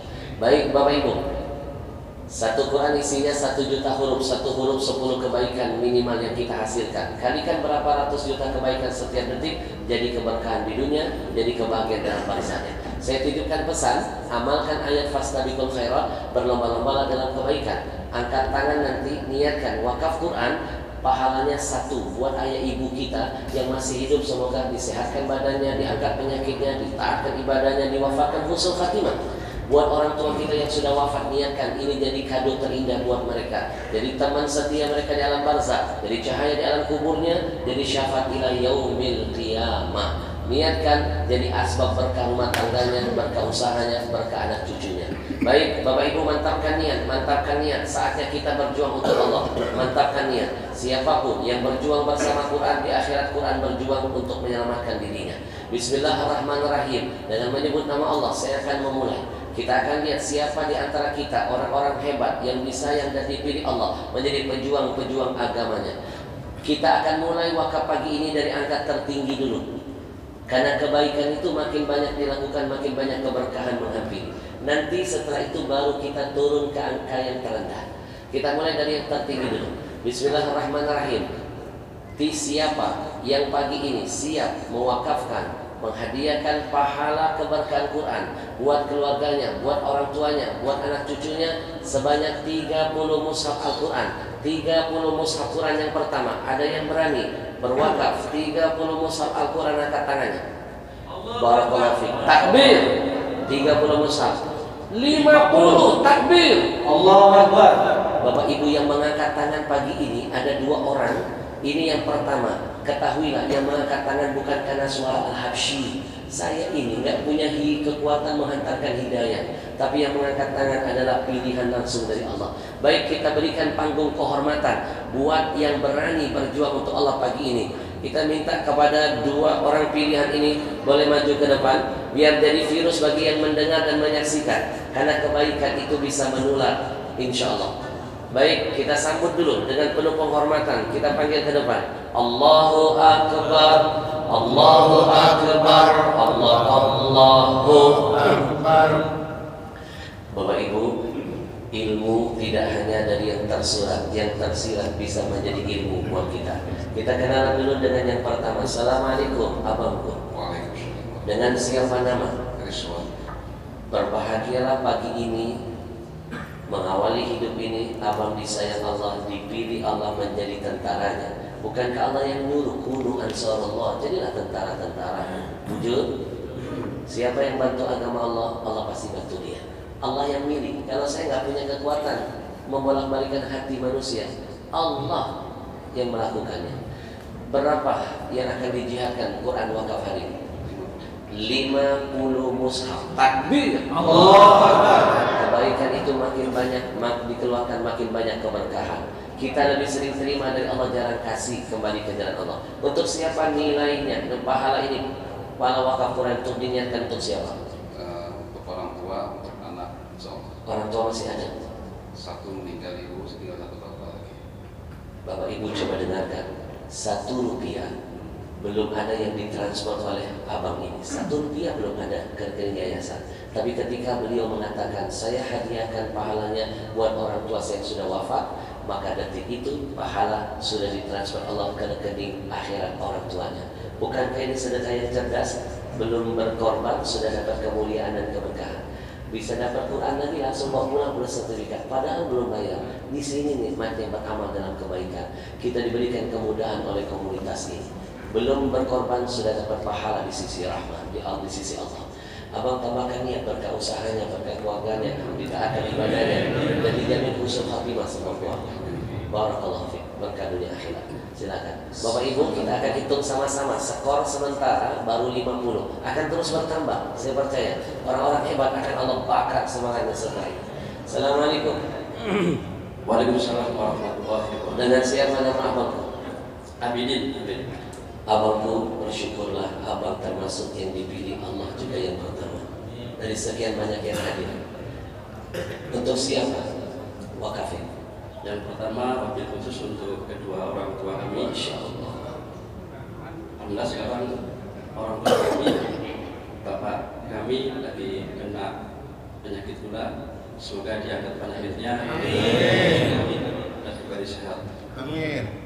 Kita sering menebus resep dokter, tapi malas menebus resep sehat dari Nabi. Bukankah Nabi yang menyuruh obati penyakitmu dengan Quran? Bapak-bapak, ayah saya 2,5 bulan terbaring di rumah sakit, pakai ventilator. Mustahil bisa hidup, mustahil. Di samping ayah saya ruangan masuk orang nggak nyampe. Kalau udah pakai ventilator tuh nggak nyampe 14 hari, Pak. Nggak nyampe. Paling lama 14 hari meninggal. Betul? 3 hari, 5 hari meninggal. Semua meninggal. Ayah saya 2,5 bulan, ventilator, nggak sadar. Seminggu 3 kali cuci darah. Ginjal tinggal 1, tinggal berapa persen. Dan dilobangi semua badan. Sekarang sembuh, Pak. Sehat, seger, alhamdulillah. Dari mana rahasianya? Tiap 24 jam saya taruh di ruang isolasinya, didengarkan Quran. Saya sedekah setiap hari, berkah umur panjang. Maka hari ini ayahanda abangku sedekah atas nama orang tua, mewujudkan wakaf Quran. Ini pahalanya paling besar di hadapan Allah. Berapa mushaf? Insya Allah 30 mushaf. 30 mushaf. Barakallahu fiik. Niatkan anak cucu Anda jadi penghafal Quran. Amin. Barakallahu fiik. Baik, terima kasih. Bapak Ibu, dengan izin Allah terkumpul sekarang 80 sementara. Baik, berikutnya kita buka lagi, diangkat 30 mushaf.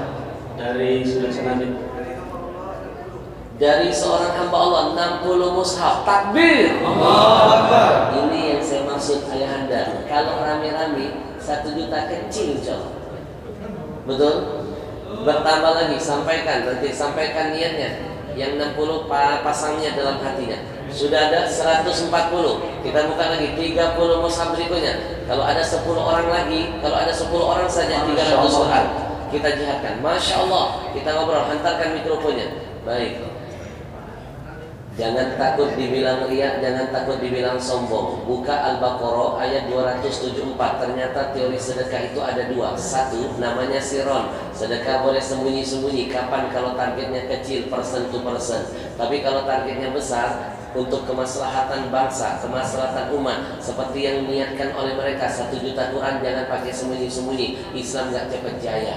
Pakai teori kedua, ada juga kok perintahnya dari Allah, wa'ala niatan namanya. Sedekahnya harus terang-terangan, dipublikasikan, dilelang, bila perlu diperlombakan, biar menjadi bagian syiar, memancing yang lain berlomba-lomba juga di jalan Allah.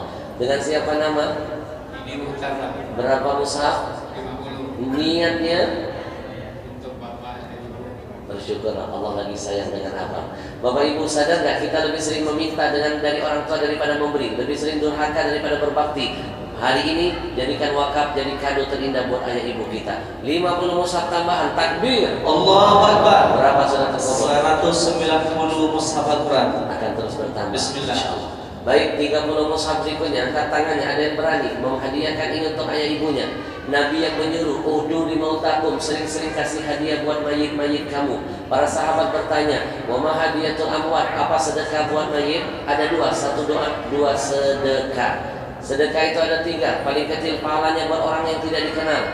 Nomor 2 buat orang yang dikenal, kerabat. Dan yang paling besar, sedekah atas nama ayah ibu kita.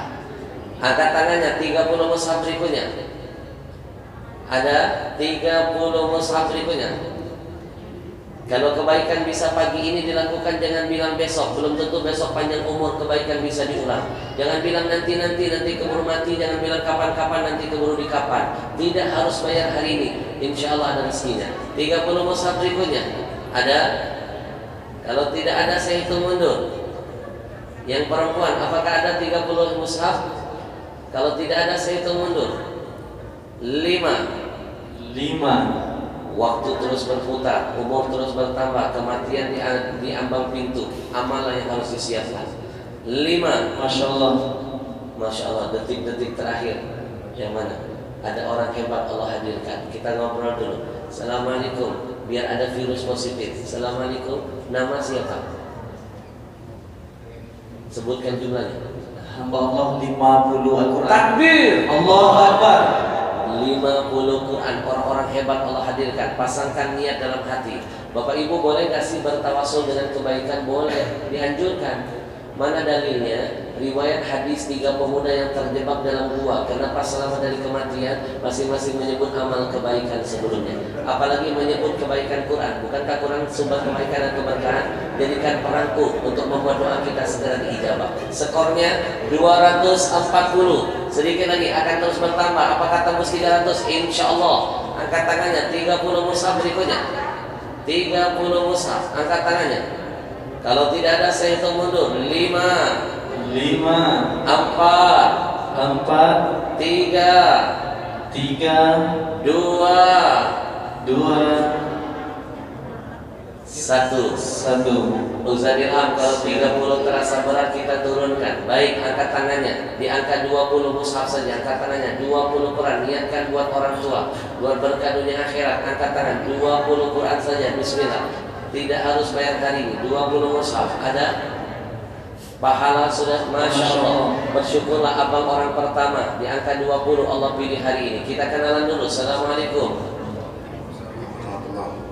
Dengan siapa nama? Pak Aris. Berapa mushaf? 20. Niat hebat ini untuk siapa? Kedua orang tua Orang tua masih ada? sudah meninggal. Saya bisa melihat dari tatapan mata abang ada kerinduan. Hari ini kita menangis karena rindu. Hari ini abang menangis karena rindu. Tapi demi Allah detik ini mereka dalam kuburnya sudah tersenyum dengan bangga melihat anaknya tampil menjadi anak berbakti. Bapak Ibu, double lagi pahalanya. Pahala Quran didapat, pahala berbakti dihasilkan. Bukankah berbakti dengan orang tua jadi jalan mendapatkan berkah umurnya, berkah usianya, berkah hartanya. Hari ini abang menangis, tapi detik ini orang tua dalam kubur lagi tersenyum melihat jihad anak yang soleh. Bapak Ibu jangan mimpi besok kita mati anak cucu kita akan berwakaf atas nama kita. Kalau pagi ini kita nggak berjuang wakaf dulu yang terbaik buat orang tua kita. Mau tahu besok panen apa? Tanya tanam apa hari ini. Jangan mimpi panen padi kalau yang ditanam rumput ilalang saja. Bujur. Itulah makna ayat in ahsantum ahsantum li anfusikum. Kalau kamu berbuat baik, kebaikan itu kembali buat diri kamu sendiri. Yang wakaf bukan buat komunitas, bukan buat saya, buat kita sendiri. Barakallahu fiik. Berikutnya 20 mushaf yang kedua. Ada? Angkat tangannya. UAS ada tambahan? 5 mushaf tambahan. Baik, berikutnya 20. Masya Allah. Kita ngobrol dengan ayahanda kita di sana. Allahu Akbar, Allahu Akbar, Allahu. Orang-orang hebat pagi ini Allah hadirkan. Assalamualaikum ayahanda. Assalamualaikum. Waalaikumsalam. Dengan siapa nama ayahanda? Pak bin Afgani. Afgani. Dari Afghanistan. Saya keluar Jawa Barat, Pak. Masya Sudah 21 tahun tinggal. Kumaha damang. Alhamdulillah. Ayahanda Ini saya buat kedua orang tua yang telah meninggal. berapa yang akan diwakafkan? 20. Barakallahu fiik. Tambahkan niat ayahanda sehat, rajin ibadah. Sudah banyak meninggal. Niatkan buat diri sendiri. Iya. Biar rajin ibadahnya, panjang umurnya, khusus khatimah. Buat yang wafat jadi berkah syafaat ila yaumil qiyamah. Anak cucu niatkan ada yang jadi penghafal Quran. Berkah. Nambah lagi jadi berapa? 85 mushaf. 285. Masya Allah di depan ayahanda kita orang pilihan berikutnya dari Allah. Baik, 200 berapa? 85. Baik, tim Ajwa silakan tempat ajuannya. Assalamualaikum ayahanda. Dengan siapa nama? Waalaikumsalam warahmatullahi wabarakatuh. Iwan. Ayahanda bersyukur Allah sayang tadi. Berapa yang akan diwakafkan? 25 mushaf. Takbir. Bapak Ibu kalau nggak sanggup 30 coba 20, nggak sanggup 25, nggak sanggup 60. Nggak sanggup juga 10 Quran niatkan. Niatnya untuk siapa? Untuk keluarga, untuk mertua yang sudah bapak ibu. Barakallahu fiik. Orang tua kita ada 3, ayah ibu yang melahirkan, ayah ibu yang mendidik, para guru, ayah ibu yang menikahkan mertua. Mereka semua sudah ridho. Barakallahu fiik. Nambah lagi dari berapa Ustaz Ilham? 305 Al-Quran. Baik, apakah akan terus bertambah berikutnya? Orang pilihan Allah hadirkan. Assalamualaikum ayahanda. Assalamualaikum ayahanda. Waalaikumsalam. Dengan siapa nama? Iskandar. Masya Allah. Ayahanda berapa yang akan diwakafkan? 20. Niat hebatnya untuk siapa? Untuk orang tua. Apapun kalau sudah niatkan buat orang tua pasti berkah. Percaya. Barakallahu fikum. Berkahnya. Niatkan anak cucu jadi solehan-solehan. Barakallahu fikum. Nambah lagi dari 325. Berikutnya. Ada lagi? Baik. Angkat. Masya Allah. Assalamualaikum. Dengan siapa ayahanda? Subandi. Berapa Quran? 20 niatnya. Orang tua sudah orang tua yang meninggal. 345. Ini yang saya maksudkan. Kalau dikeroyokin jadi energi kekuatan yang besar. Baik, berikutnya. Ada lagi, Masya Allah, orang pilihan berikutnya. Assalamualaikum. Dengan siapa nama? Saya pun Berapa yang akan diwakafkan? 20 Untuk siapa? orang tua. Orang tua masih ada. Iya. Bapak Ibu, satu senyuman yang kita ciptakan dari hati ayah ibu kita karena melihat anaknya berbakti, satu senyum mereka, satu kebahagiaan mereka, satu ridho mereka menghasilkan 1000 berkah dari Allah untuk kita. Barakallahu fikum. Nambah lagi jadi berapa? 265. 365. 365. Apakah tembus 400 insya Allah? Baik. Assalamualaikum warahmatullahi wabarakatuh. Waalaikumsalam. Dengan siapa nama? Pak Soeharto, Pak. Pak Soeharto. Ada hubungan dengan Sumanto? Berapa yang akan diwakafkan? 50. Takbir. Man ja'a bil hasanah falahu asyru amsalihha. 1 kita keluarkan untuk Allah, 10 Allah ganti buat kita. Niat ya? Untuk kedua orang tua yang telah meninggal dunia. Berkah. sama mertua. Barakallahu fiik. Berkah. Barakallahu fiik. Nambah lagi jadi berapa? 415 mushaf. Kita menuju ke belakang. Assalamualaikum warahmatullahi wabarakatuh. Berapa insyaallah? 50 mushaf. Barakallahu fiik. Niatnya? Berkah ya Syekh. Baik Bapak Ibu, sambil siapkan air ajwa di luar, bawa masuk, buka tutup botolnya. 5 menit ke depan kita akan berzikir ruqyah. Baik, kita menuju ke belakang. Assalamualaikum ayahanda. Waalaikumsalam warahmatullahi. Dengan siapa nama ayahanda? Sulaiman bin. Berapa yang akan diwakafkan? Insyaallah 20. Barakallahu fikum. Niat hebatnya untuk siapa? Kedua orang tua yang saya sudah meninggal, yang satu masih hidup. Niatkan yang hidup, dipanjangkan umurnya, ditaatkan ibadahnya, di usul khatimah. Barakallahu fikum. Nambah lagi dari berapa Ustaz Ilham? 435. 435. Baik, siapkan air ajwanya, masuk ke dalam, buka tutupnya, kita akan bikin biar energinya dahsyat. Berikutnya masih ada lagi yang akan 20 mushaf. Kalau tidak ada saya hitung mundur. 5 4 3. Masya Allah.